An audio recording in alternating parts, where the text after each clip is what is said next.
अस्सलाम वालेकुम, welcome back to another video. Ahmad Ikram है और आज हम बात करने जा रहे हैं CGI, VFX और SFX, इन तीनों में फ़र्क क्या है। कहने को तो बहुत आसानी से हम कह सकते हैं कि ये VFX हुआ हुआ, ये CGI हुआ हुआ और ये स्पेशल इफेक्ट्स हैं SFX, लेकिन इनमें डिफरेंस क्या है। कौन से शॉट्स हमें लगता है कि VFX हैं, कौन से शॉट्स हैं जो सिर्फ स्पेशल इफेक्ट्स हैं और कौन से शॉट्स हैं जो कि CGI है। इसको समझने के लिए आए घुस के पढ़ते हैं इस पूरे के पूरे टॉपिक में।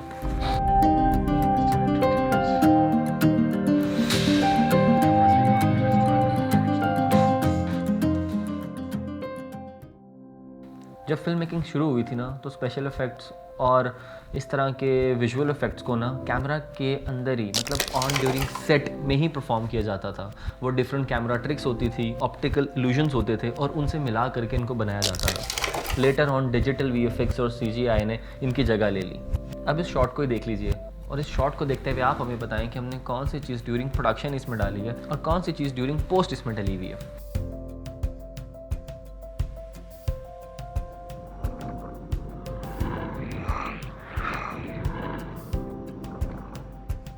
SFX कहते हैं स्पेशल इफेक्ट्स को। ये वो इफेक्ट्स होते हैं जो ड्यूरिंग प्रोडक्शन हम यूज़ करते हैं, जैसे कि आर्टिफिशियल रेन क्रिएट करना, फॉग मशीन से फॉग डाल देना, एक्सप्लोजिव जो कि हम बम ब्लास्ट वगैरह ड्यूरिंग प्रोडक्शन दिखा देते हैं, या किसी को गोली मार देना, जैसे कि ऐसे प्लक करके से खून निकल आता है ना बाय फायर, उसको हम कहते हैं स्पेशल इफेक्ट्स। और इन स्पेशल इफेक्ट्स को हम VFX में भी कर सकते हैं, लेकिन इतनी रियलिस्टिक चीज़ हमें ड्यूरिंग प्रोडक्शन ही मिल सकती है। दैट्स वाई हम SFX करते हैं। और प्रोस्थेटिक मेकअप्स, जैसे कि अगर आपने बॉलीवुड फिल्म देखी होगी पा, जिसमें अमिताभ बच्चन को उन्होंने अभिषेक बच्चन का बेटा बना दिया, या और भी हमारी बहुत सी एवाटार या इस तरह की फिल्म्स आपने देखी होंगी, उनमें special effects and VFX and CGI तीनों को मिक्स करके फिल्म्स कंपोज की जाती थी।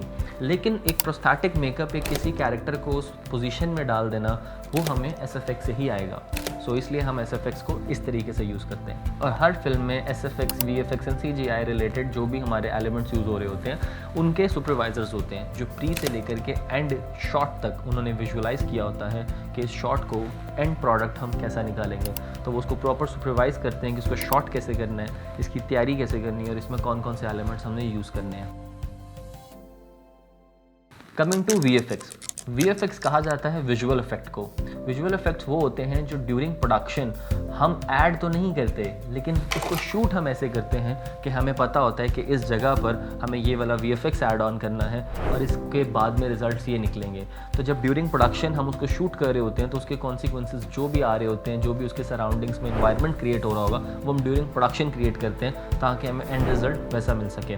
फॉर एग्जाम्पल, अगर हमने कोई ड्यूरिंग प्रोडक्शन टॉर्नेडोज दिखाने हैं, तो वो तो हम विजुअल इफेक्ट्स बाद में पोस्ट में डालेंगे, लेकिन उसका इफेक्ट जो है बहुत ज़्यादा high speed wind and all that, उसका इफेक्ट हम वो एक हमारे होता है पंजाबी में और हमारे लोकल लैंग्वेज में कहते हैं तूफ़ानी पंखा, वो हम लगा लेते हैं। उससे हवा इतनी तेज़ आती है कि ऐसा लगता है कि टोर्नेडो चल रहा है। तो वो इस तरीके से हम उसका इफेक्ट तो ड्यूरिंग प्रोडक्शन दिखाएंगे, लेकिन बाद में उसके एलिमेंट्स हम पोस्ट में डालेंगे, तो उसको कहा जाता है VFX में और भी बहुत से पार्ट्स आते हैं, जैसे कि कॉम्पोजिशन सिर्फ ये नहीं है कि एक इमेज के अंदर कुछ और आपने ऐड कर देना। कॉम्पोजिशन का एक्चुअल मतलब ये है कि एक से ज़्यादा वीडियोस को एक शॉट में कंबाइन करने को हम कहते हैं कॉम्पोजिशन।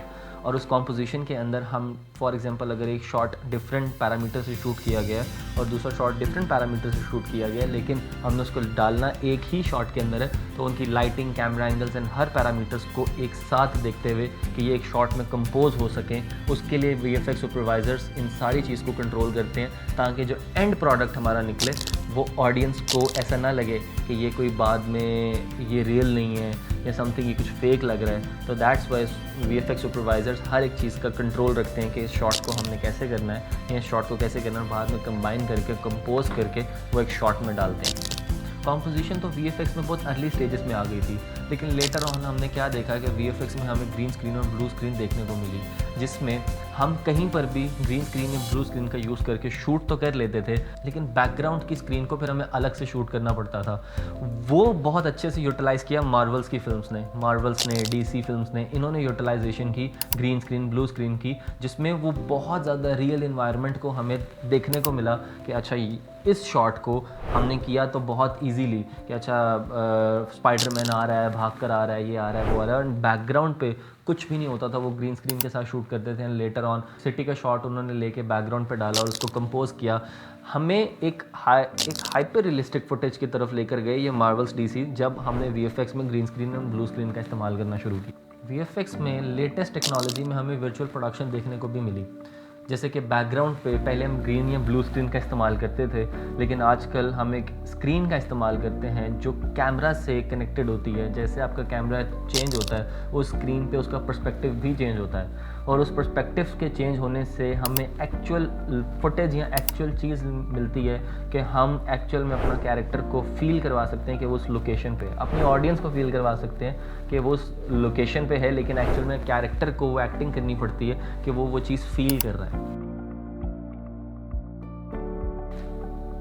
वीएफएक्स सुपरवाइजर्स हर डिपार्टमेंट को कंट्रोल करते हैं कि वो शॉट के अकॉर्डिंगली चलें, जैसे कि आर्ट डिपार्टमेंट उस शॉट के अकॉर्डिंगली चले, कैमरा डिपार्टमेंट उसके अकॉर्डिंगली चले, वो लाइट वैसी करें, वो एंगल्स वैसे रखें, वो उन सेटिंग्स के साथ काम करें जिन सेटिंग्स में वो कंपोज कर सकते हैं। बाद में वो एडिटर्स को बताते हैं कि अच्छा हमने इस शॉट को इस तरीके से लगाया, इस शॉट को इस तरीके से लिया, तो आपने बाद में उसको ऐसे कंपोज करना है। डायरेक्टर सिर्फ अपना एक विजन बता रहा होता है कि भाई मुझे एंड प्रोडक्ट ये चाहिए, लेकिन उसको पूरे तरीके से मैनेज करना एक वीएफएक्स सुपरवाइज़र का ही काम होता है। इन दी एंड हम देखते हैं सीजीआई आजकल फिल्म मेकिंग पे राज कर रहा है। ये वो टूल आ चुका है जिसमें आप कह लें कि कुछ भी हो सकता है, एनीथिंग कैन हैपन, क्योंकि सीजीआई ने एक ऐसी चीज़ बना दी है कि आपके पास अगर कैमरा नहीं है, आपके पास अगर कुछ नहीं है, आपके पास एक्टर्स नहीं है, आपके पास आर्ट नहीं है, कुछ नहीं है, आप सीजीआई से सब कुछ क्रिएट कर सकते हो। हाँ, लेकिन उसके लिए पैसे होने बहुत ज़रूरी है, क्योंकि बहुत महंगी होती है भाई सीजीआई।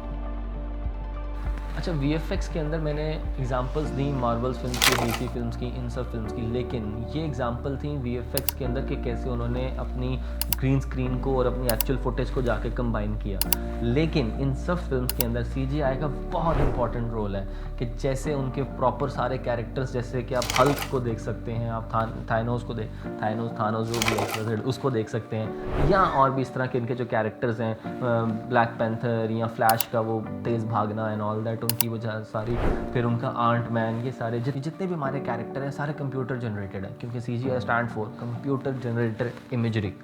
मतलब कि जो सारा का सारा सिनेरियो अगर आप सीजीआई के अंदर क्रिएट करते हैं, विच मीन्स आप कंप्यूटर के अंदर क्रिएट कर रहे हैं, तो वो सीजीआई के अंदर आ रहा है। सीजीआई के भी डिफरेंट पार्ट्स हैं, जैसे कि एफएक्स स्टिमुलेशन, जस्ट लाइक अगर आपने कोई पानी के साथ कोई चीज़ करनी है या आग के साथ करनी, क्योंकि उनकी स्टिमुलेशन है कि पानी का एक फ़्लो है, एक वो रियल फ़्लो है, वो अगर आप कैप्चर करोगे तो ही आपको मिल सकता है। अगर आप कैप्चर नहीं कर रहे और अगर आपने बनाना है तो उसके लिए आपको स्टिमुलेशन चाहिए कि वो फ़्लो बिल्कुल रियल लगे। आग है, आग का एक अपना फ़्लो है, ठीक है, बाल हैं, बालों का एक फ़्लो है, एक इंसान है वो भाग रहा है, उसके बाल उड़ रहे हैं, तो जो वो बाल उसके उड़ रहे हैं, आपने इंसान तो 3D मॉडल के साथ बना दिया, लेकिन उसके बालों को कैसे वो स्टिमुलेशन दोगे?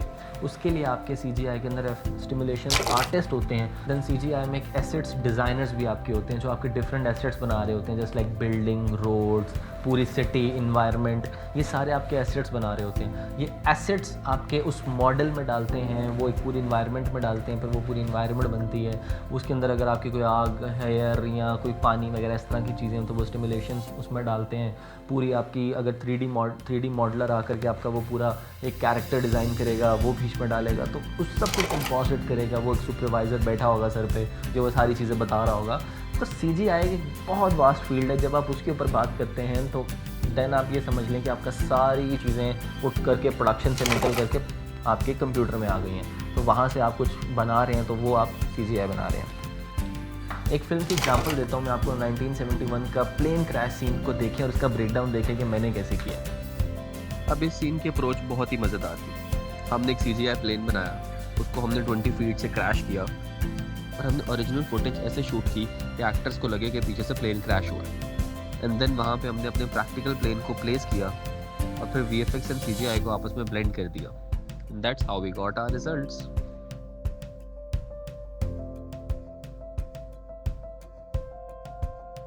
ये हमने सीखा सीजीआई, वीएफएक्स और एसएफएक्स के अंदर डिफरेंस क्या है और इसको हम कैसे यूटिलाइज़ कर सकते हैं और अपनी फिल्म्स के अंदर कहाँ कहाँ पे हमें किस किस जगह की ज़रूरत है।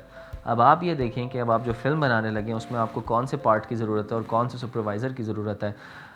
मुझे भी बुला सकते हो, वैसे मुझे VFX तो नहीं आता, लेकिन मैं एक्टिंग कर सकता हूँ आपकी फिल्म में। Bye, cut. मेरी भी